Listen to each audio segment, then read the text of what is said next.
नमस्कार आदाब दोस्तों कल हमारे देश को एक बहुत बड़ा झटका लगा। हमारे देश के 13 जवान शहीद हो गए एक हेलीकॉप्टर क्रैश मामले पर। इसमें हमारे देश के सीडीएस विपिन रावत जी भी शामिल थे, उनकी पत्नी भी शामिल थी और कई जो है इसमें सेना के चीफ भी शामिल थे। लेकिन इस पूरे मामले पर अब एक बहुत बड़ा खुलासा हुआ है दोस्तों। यहां पर पूर्व ब्रिगेडियर सुधीर सावंत ने जो बयान दिया है उसको सुन करके आप चौंक जाएंगे। आगे हम आपको पूर्व ब्रिगेडियर सुधीर सावंत के बयान को सुनाएंगे, जिन्होंने इस पूरे हादसे पर एक बड़ी साजिश का आरोप लगा दिया है। क्या कुछ कहा उनके बयान को भी सुनाएंगे। साथ ही साथ दोस्तों यहां पर एक और इसी मामले से जुड़ी बड़ी खबर है कि बीजेपी के अब सांसदों ने भी इस पूरे मामले पर कहीं ना कहीं एक बड़े हमले की साजिश बताते हुए सवाल उठाने शुरू कर दिए हैं। तो इस खबर को लेकर के तमाम अपडेट है जो हम आपके सामने रखेंगे, आपको बताएंगे कि क्या यह हादसा है या फिर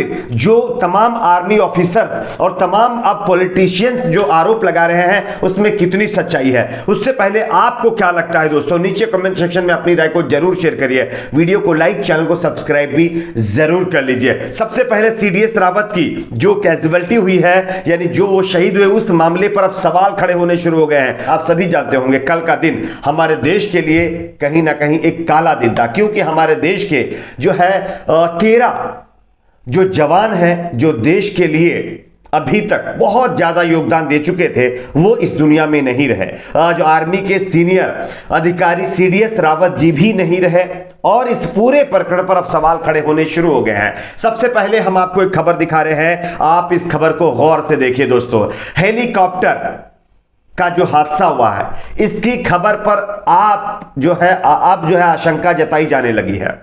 क्या वास्तव में हेलीकॉप्टर क्रैश हुआ या तीनों सेना के प्रमुख जिस हेलीकॉप्टर में सवार थे उससे साजिश के तहत क्रैश किया गया? इसको लेकर के पूर्व ब्रिगेडियर सुधीर सावंत का आरोप है। उन्होंने कहा है कि यह हादसा नहीं बल्कि साजिश है। हमारे तीनों सेना के प्रमुख जिस हेलीकॉप्टर से थे वो एडवांस हेलीकॉप्टर है जो इतनी आसानी से क्रैश नहीं हो सकता। सावंत ने कहा कि ये जो है जहां यह हादसा हुआ है वह इलाका एलटीटी का है, आज भी वहां पर स्लीपर सेल एक्टिव हैं। पूर्व प्रधानमंत्री राजीव गांधी जी की भी जो है यहीं पर हुई थी, तमिलनाडु में ही की गई थी। हादसे की जांच एनआईए से होना चाहिए ताकि हादसे की पूरी कहानी सामने निकलकर आ सके।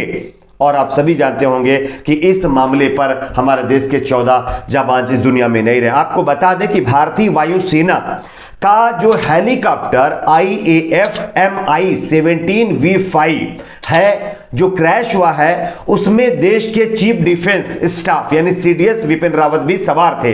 हादसे में अभी तक 13 से ज्यादा लोगों की कैजुअलिटी की आप सभी जानते होंगे दुखद खबर मिल गई है। लेकिन दुर्घटनाग्रस्त हेलीकॉप्टर में सीडीएस जनरल विपिन रावत के अलावा उनकी पत्नी Madhulika Rawat, brigadier LS Lidder, lieutenant colonel Harjinder Singh और NK गुरुसेवक सिंह और NK जितेंद्र कुमार और L नायक विवेक कुमार और L नायक B साई तेजा और हवलदार सतपाल सिंह जो है शामिल थे।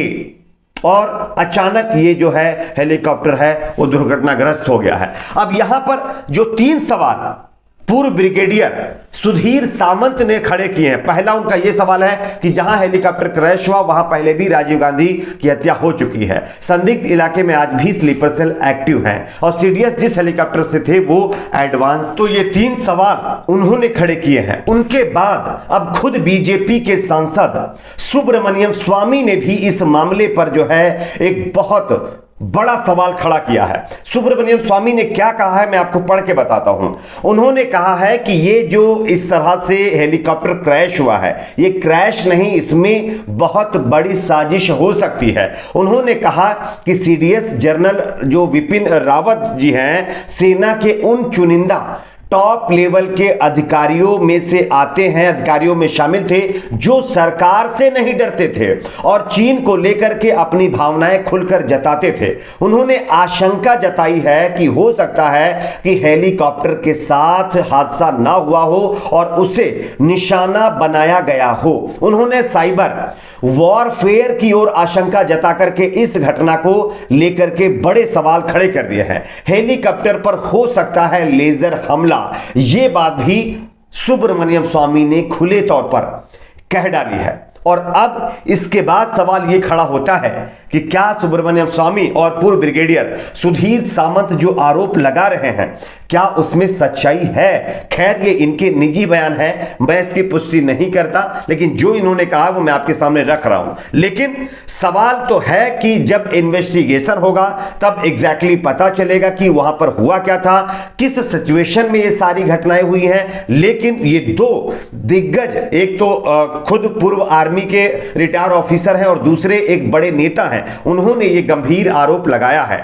इसी के साथ साथ मैं आपको ये बता देता हूं दोस्तों, जो हेलीकॉप्टर क्रैश हुआ है, जो इस दुर्घटनाग्रस्त हुआ है, इसमें क्या क्या खूबियां हैं और किस वजह से इस पर सवाल खड़े हो रहे हैं दोस्तों। इसमें बताया जा रहा है कि जो ये हेलीकॉप्टर है ये बहुत ही ज्यादा एडवांस टेक्नोलॉजी के साथ जो है बनाया गया है।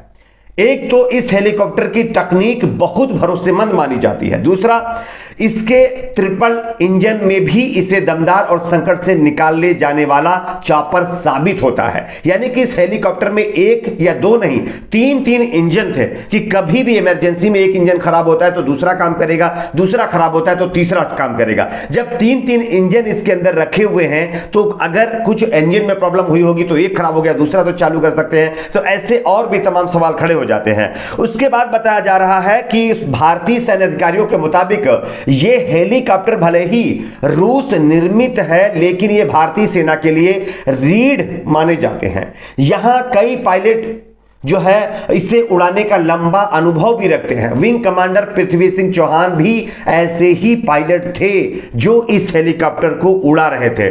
विंग कमांडर पृथ्वी सिंह चौहान को बरसों का अनुभव था, वह 109 हेलीकॉप्टर यूनिट के कमांडिंग ऑफिसर भी रह चुके हैं। एक अनुभवी पायलट होने और मॉडर्न तकनीकी से जो है लैस हेलीकॉप्टर होने पर देश की तीनों सेनाओं के चीफ जिस हेलीकॉप्टर के हादसे में नहीं रहे हैं, यह एक बहुत बड़ा सवाल पैदा करता है दोस्तों। खैर ये तो हो गई सवाल, अब इसके जवाब बाद में पता चलेंगे। लेकिन इसके बाद दोस्तों हमारे देश के अंदर गोदी मीडिया के साथ साथ एक आईटी सेल है जो हर मामले पर मुसलमानों को टारगेट करता है और इस मामले पर भी मुसलमानों को टारगेट करना शुरू किया जा चुका है।